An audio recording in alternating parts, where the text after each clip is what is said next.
Bismillahirrahmanirrahim. Assalamualaikum warahmatullahi wabarakatuh. Innal hamdalillah nahmaduhu wa nasta'inuhu wa nastaghfiruh wa na'udzu billahi min shururi anfusina wa min sayyiati a'malina. May yahdihillahu fala mudilla lahu wa may yudlilhu fala hadiya lahu. Ashhadu an la ilaha illallah wahdahu la syarika lahu wa ashhadu anna Muhammadan abduhu wa rasuluhu la nabiyya ba'dah. Pertama, kita banyak bersyukur kepada Allah Subhanahu wa taala atas segala limpahan rahmat dan kasih sayang-Nya sehingga kita bisa melakukan kegiatan yang bermanfaat di sisi Allah Subhanahu wa taala. Salam dan taslim kepada baginda Rasulullah sallallahu alaihi wasallam, Nabi Allah, kekasih Allah. Terdapat pada beliau akhlak yang begitu agung, terdapat pada beliau akhlak yang begitu mulia, menjadi tauladan terbaik dalam kehidupan kita di dunia dan di akhirat insyaallah.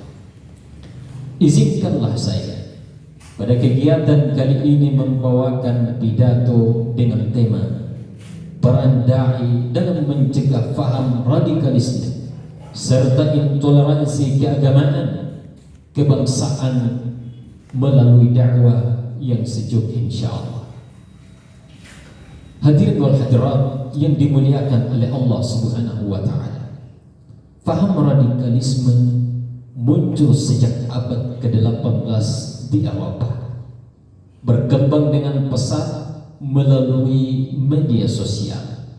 Radikalisme telah terjadi di seluruh negara, termasuk di antaranya adalah negara yang kita cintai, Indonesia ini.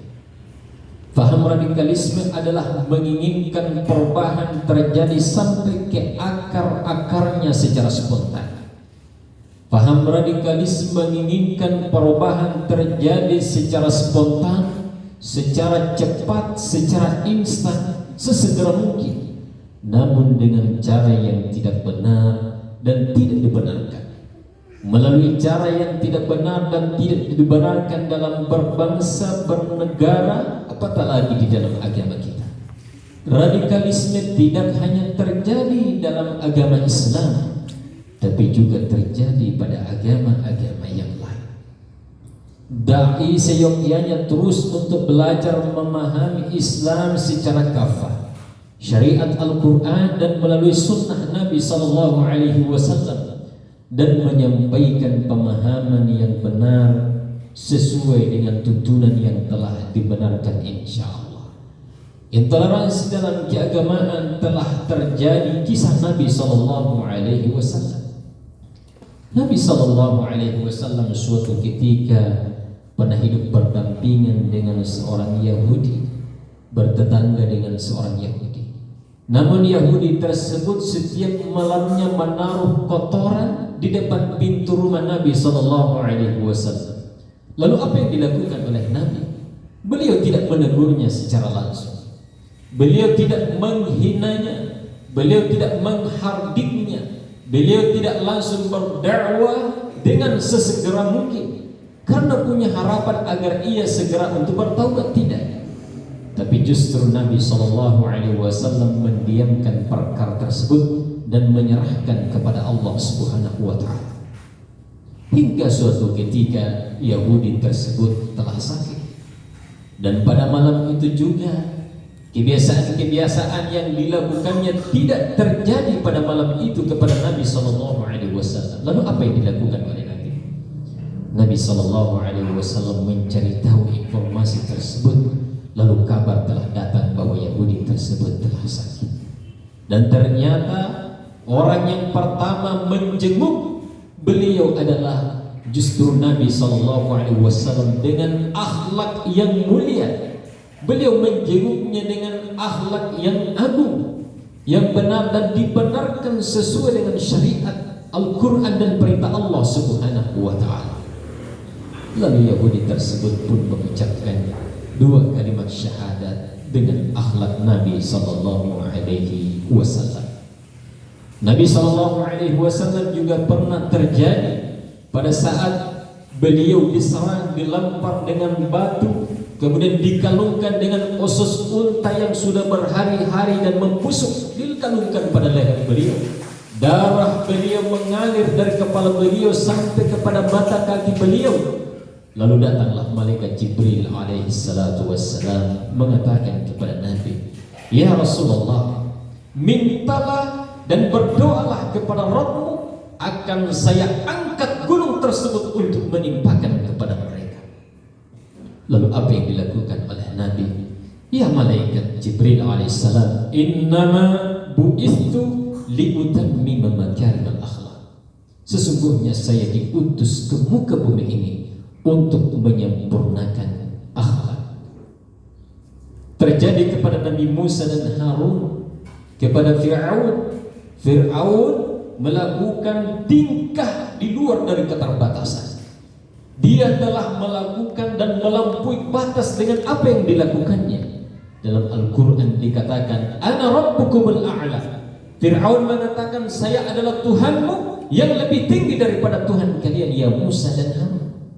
Lalu perintah Allah Subhanahu wa taala kepada Nabi Musa dan Harun, "Idhaba ila Fir'aun innahu tagha." Pergilah kalian berdua kepada Fir'aun, innahu tagha, sesungguhnya dia telah melampaui batas. Tapi apa catatan Allah Subhanahu wa taala kepada Nabi Musa dan Harun? Faqula lahu qawlan layyina la'allahu yatadhakkaru aw yakhsha. Tapi ingat, katakan kepada Fir'aun dengan perkataan yang lembut. Katakan kepada Fir'aun dengan perkataan yang sejuk. Katakan kepada Fir'aun dengan perkataan yang bisa diterima dengan hikmah. La'allahu yatadhakkaru aw yakhsha. Semoga ia mengambil pelajaran dan takut kepada Tuhan Allah Subhanahu wa taala. Garis besarnya, melalui dakwah yang sejuk telah dicontohkan oleh para nabi dan para rasul Allah Subhanahu wa taala. Ingatlah ketika Nabi SAW berdakwah di Makkah 13 tahun lamanya. Beliau hidup di Makkah setelah diangkat menjadi seorang nabi dan rasul Allah Subhanahu wa taala. Namun beliau tidak pernah menghardik dakwah beliau secara beransur-ansur sebagaimana Al-Quran turun secara beransur-ansur. 13 tahun lamanya, lalu beliau dikejar dan ingin dibunuh. Lalu beliau berangkat ke Madinah melakukan hijrah. Beliau berada di Madinah selama 8 tahun. Catatan kecilnya adalah Rasulullah SAW memberikan akhlak terbaik.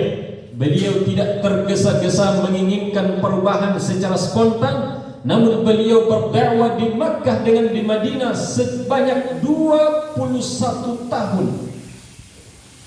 Namun perubahannya sampai saat ini kita rasakan, walhamdulillah. Dan Nabi SAW berada pada peringkat pertama dengan pemimpin terbaik.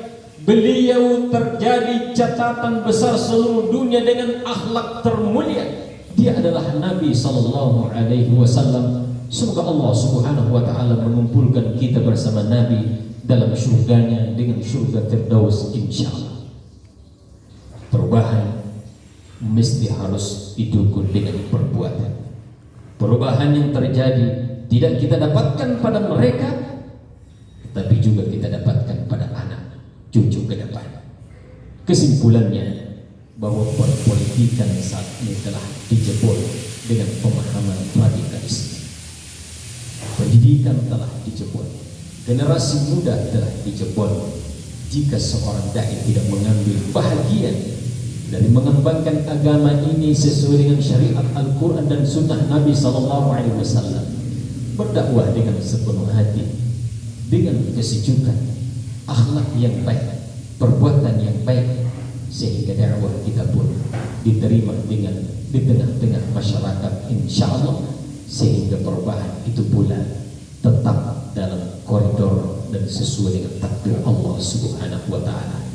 Mudah-mudahan apa yang saya sampaikan ada manfaatnya, yang benar di sisi Allah Subhanahu wa taala, yang salah dari pribadi saya sebagai manusia biasa. Kurang dan lebihnya mohon dimaafkan. Wabillahi taufiq wal hidayah. Wassalamualaikum warahmatullahi wabarakatuh.